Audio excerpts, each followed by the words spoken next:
Welcome to the Clock Tower.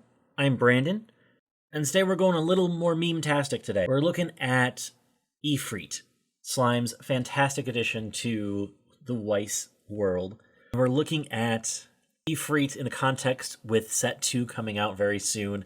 For the low cost of paying 2 stock, discarding 2 characters, and putting a card from Clock into Level, you may deal 4 damage to your opponent 3 times. Pretty fantastic and a well-balanced card in a well-balanced game. I recognize I'm not the only one. Looking at this card with a potential 12 damage, not including its own attack to somebody, that's fantastic. Trying to maximize this card to its fullest potential, this is the list that I've come up with that has probably the most consistency in bringing this combo out early and bringing it out pretty effectively. So with this, we have the Standby combo from the new set, paired with the Trial Deck 2 Soul from set 1. Because if we're going to go big, we might as well go big and deal massive damage with Ifrit. So let me set this scene for you. An ideal board state for the end game closing with Ifrit takes place at your second turn at level 1.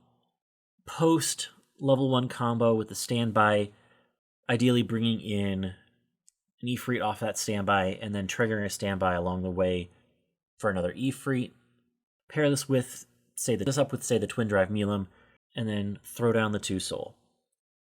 Minimum what you need is at least 2 cards in the clock, ideally somewhere in the range between 1-2, level 1, 2 cards in clock, and 1-6, level 1, 6 cards in clock. So that way you can pull off Ifrit twice and have a minimum of 2 stock for attack phase and 4 characters in hand. Ideally, if you're coming in after the first turn at level 1, you probably have more stock, and you can try to convert some of that stock into characters. Either way, this is fantastic. This is set up. Ideally, your opponent is in some way decompressed. I think that they have less climaxes in deck. Ideally, you're probably going into hopefully that first deck before they've had a refresh, so that way you can try to deal damage in they'd have the least amount of control of what their deck looks like, and hopefully with the least amount of climaxes you'll see in it. Less climaxes equals more damage, but some climaxes aren't a problem, especially with the number of times of damage you're dealing. With this board setup in place, with Ifrit, swinging for 4 3 times, twice, and then the 3 base attacks, assuming no triggers are placed and you've played the 2 Soul, you're looking at about 35 damage coming your way if nothing canceled. Obviously, perfect world. For Ifrit, that would be fantastic, great, and game would be over significantly quicker. So with Ifrit, essentially what you're dealing is you're dealing essentially 6 damage to yourself in the hopes that you can deal more damage to your opponent. Getting to this point, the more damage your opponent has taken, your opponent's health isn't as much of a factor as it is the climaxes to get to that point. If your opponent has less health because they've canceled more, that's great, there's less climaxes in deck. If your opponent has taken more damage because they have not revealed climaxes, it's going to be a lot more difficult to get to that point. So to get from second turn at level 1, hopefully they're probably somewhere between 1-2, 1-4, somewhere in that same range where you are. Hopefully more towards 1-4. If they're at 1-4, they could still cancel 4 times, and you could still close out the game. With that in mind, you're trying to essentially speed run the game of Weiss Schwarz. Let's take a look at the pieces to get you there. So to get to that ideal state, the second turn at level 1, you have a couple tools to help push the game forward. We have the level 0 Reamer Ricky that allows you to be able to get characters from deck, namely cost 0 characters, so like the level 1 combo, or Ramorous, or another 0 to help you get to that point.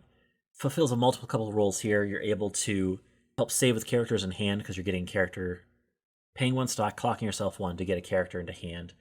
You are able to advance your clock state to get to level 1 first. So you can get to level 1, try to get Ifrit in twice to help get to that ideal deck state. You have Aaron. Being a Brainstormer allows you to be able to get anything off of the top 3 cards that it reveals. So anytime you On that climax combo, you can look at 3, choose 1, grabbing climaxes to hand, so you have character in hand to discard or climax to play down. Either way, Aaron is a very helpful tool here.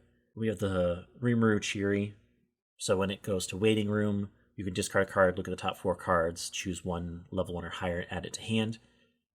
Again, another good way to get level 1 combo, another good way to get Amorous. If you need to, the Changer, Ifrit's Manifestation Shizu, be able to change into Ifrit. You need more characters in hand and more stock to make that work, but you could do it. And it's another way to get Ifrit into play at level 1. Ideally, this Chiri is to help get Ifrit into waiting room, so you can then stand by it out, get those targets in play, ready to go for that standby.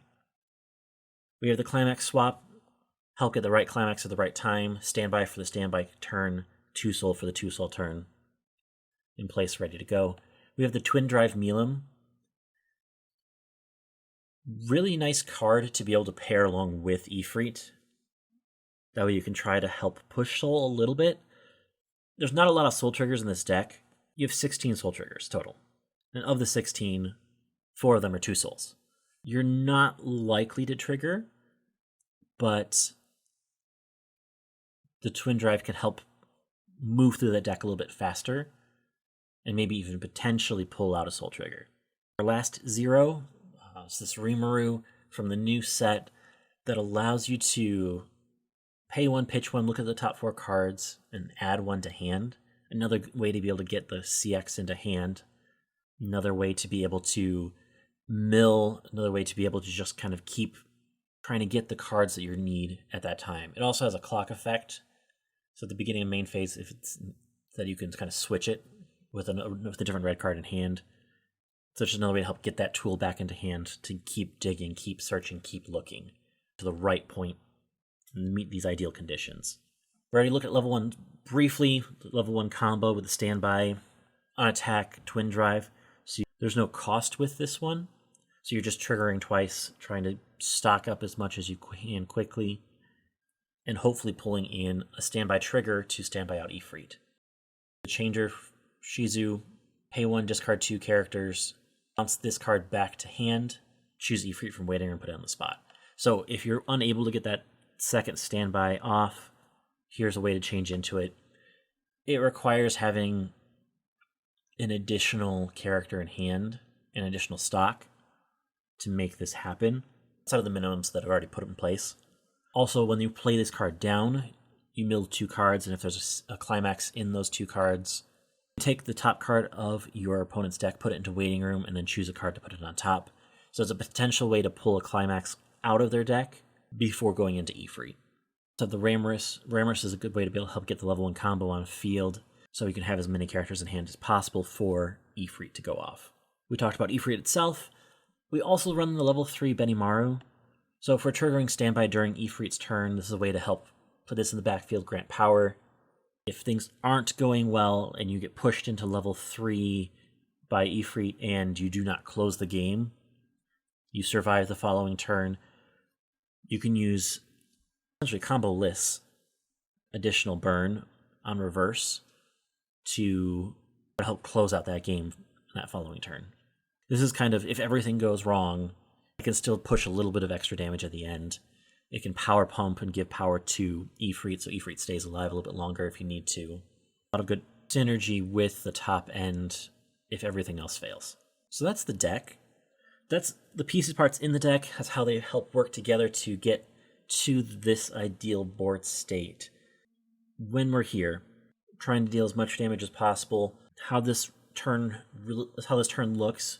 Once you have the Ifrits in place, you have the minimums in hand, ready to go, 4 characters in hand, 2 cards in stock, those 3 cards on field, and the climax. You just kind of go right at it, looking at the damage here, because the damage in this turn matters. Swing for 4 3 times, and then a swing for likely 3. Base soul 1, and then +2 off the 2 soul for 3.